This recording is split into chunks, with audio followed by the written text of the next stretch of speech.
O governo da Guiana estuda a possibilidade de acionar a Corte Internacional após Maduro decretar uma lei que anexa Essequibo ao território venezuelano. Depois de um referendo feito em dezembro que decidiu pela anexação de Essequibo pela Venezuela, o presidente Nicolás Maduro promulgou uma lei confirmando a decisão.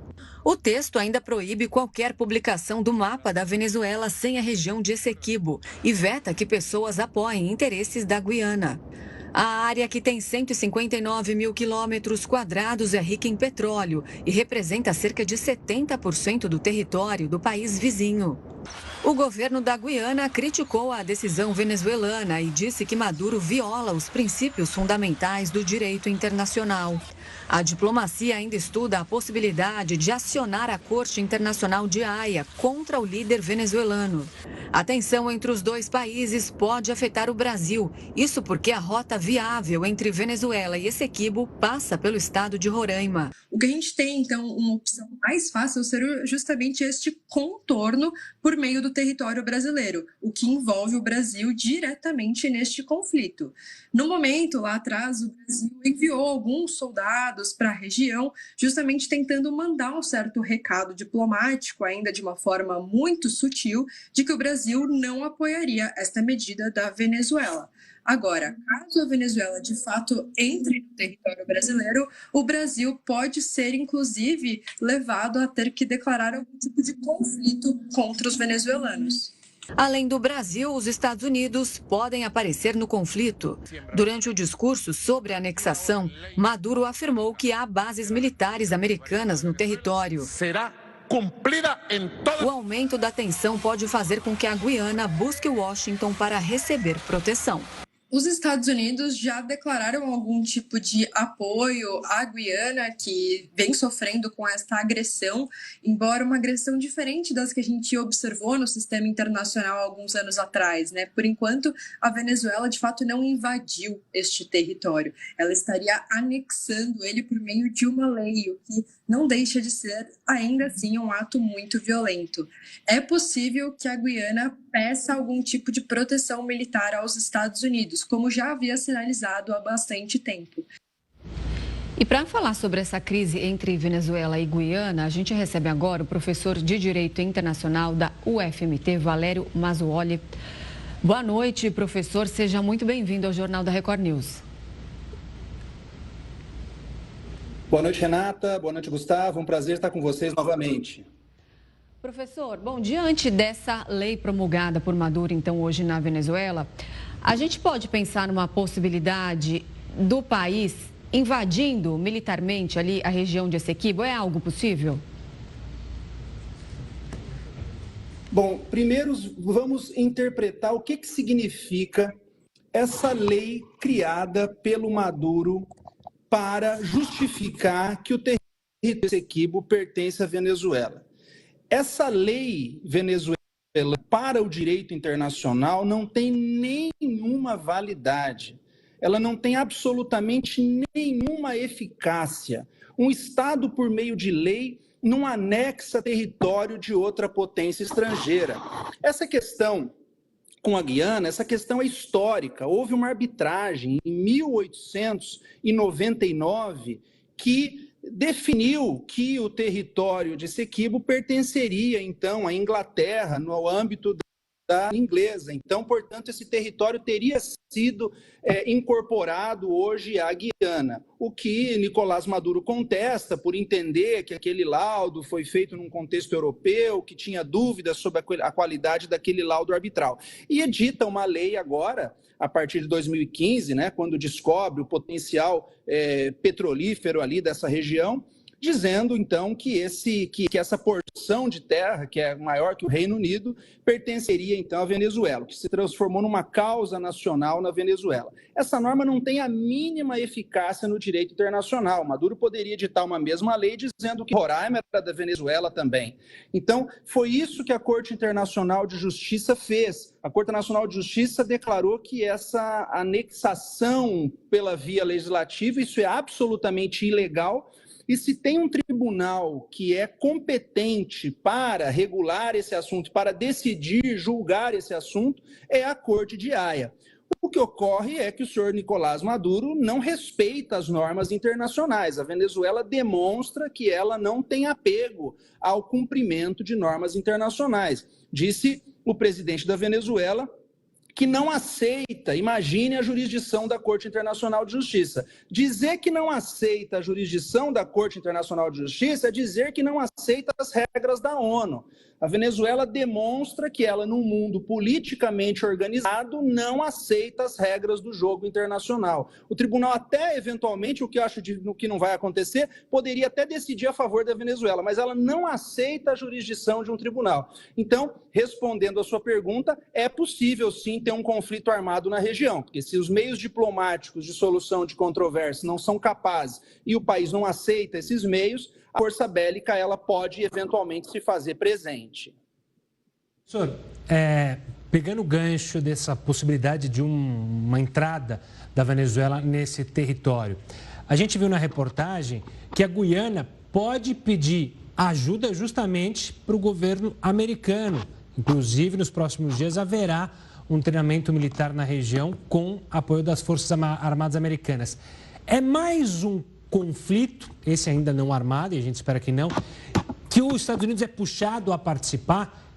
Mais uma vez ele terá que intermediar ou então defender alguém que está envolvido em um conflito? Veja, no âmbito das relações internacionais, é legítimo que um Estado peça auxílio a terceiro Estado se ele entende que ele não tem poder bélico suficiente para se defender. É possível uma cooperação internacional nesse sentido. Acontece que o país em causa é exatamente o próprio Estados Unidos, né, que tinha, então, convencido a Nicolás Maduro de uma eleição limpa, uma eleição rígida, vamos dizer assim, na Venezuela. E Maduro, na minha opinião, ele se utiliza dessa causa de Essequibo, que une o povo venezuelano para tentar lograr êxito nas eleições da Venezuela, vamos dizer assim, lograr êxito limpamente, também nos termos daquilo que tinha sido internacionalmente acordado. Agora, os Estados Unidos em cena, eles podem sim sinalizar que eles vão oferecer ajuda militar para a Guiana. E olha que, nesse sentido, a Guiana está coberta de razão, porque, primeiro, ela tem um laudo de 1899 que lhe dá direito à administração desse território, é dela, enquanto não foi definido internacionalmente que não é.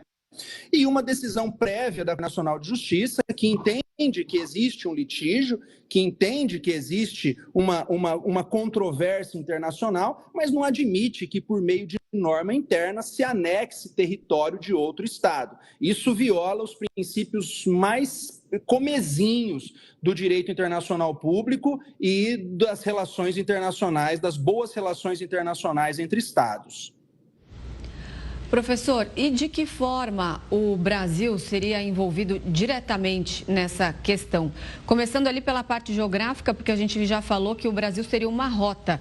Então, nos últimos meses, o Brasil já mandou um reforço de blindados, de homens da Força de Segurança ali para aquela região.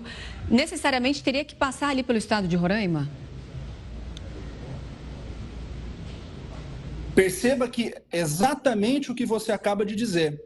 Perceba que da Venezuela até a Guiana e até Essequibo, o Brasil passa por, a Venezuela passa pelo Brasil.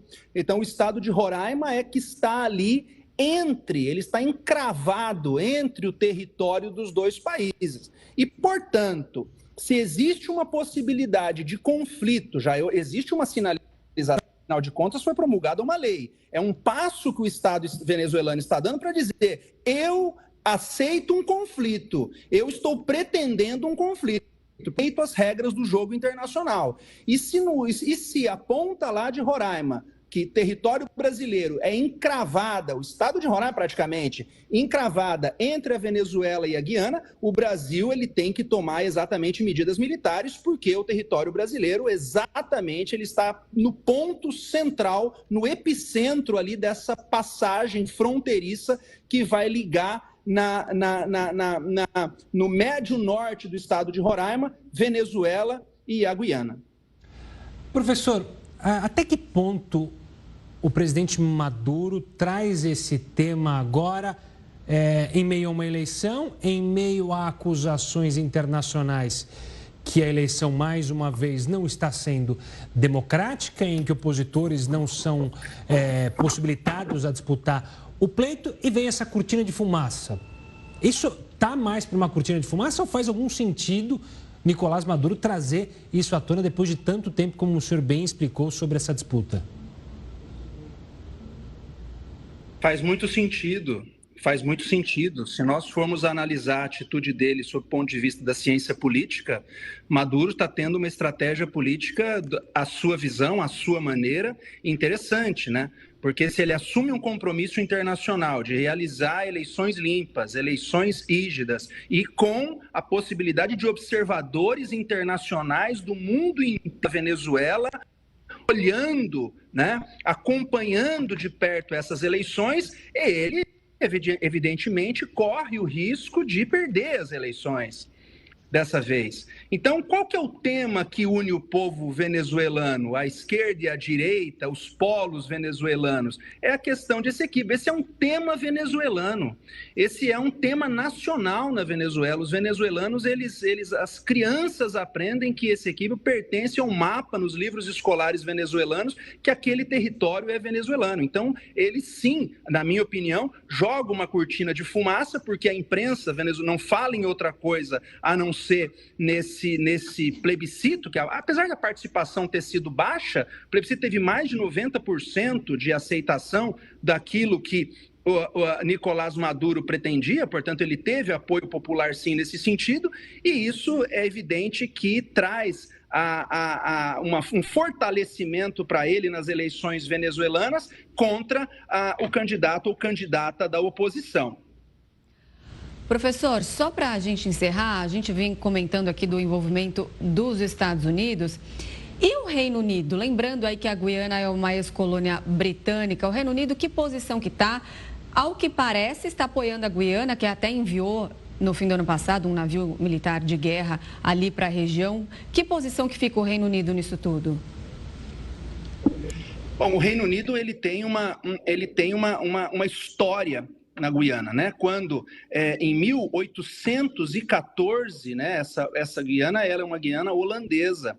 A Holanda, então, ela passa o território para o Reino Unido. Essa Guiana passou a ser uma Guiana inglesa e a questão ali de Essequibo não ficou muito bem definida. Em 1841 é que a Venezuela diz, olha, vocês estão tomando arbitrariamente, vocês estão invadindo arbitrariamente a nossa região, quando então se realiza aquela famosa arbitragem internacional em Paris em 1899. Mas o que é interessante é que em 1966, Caracas e Londres assinam um acordo, é verdade, entendendo que um tratado internacional, entendendo que essa ainda seria uma controvérsia pendente.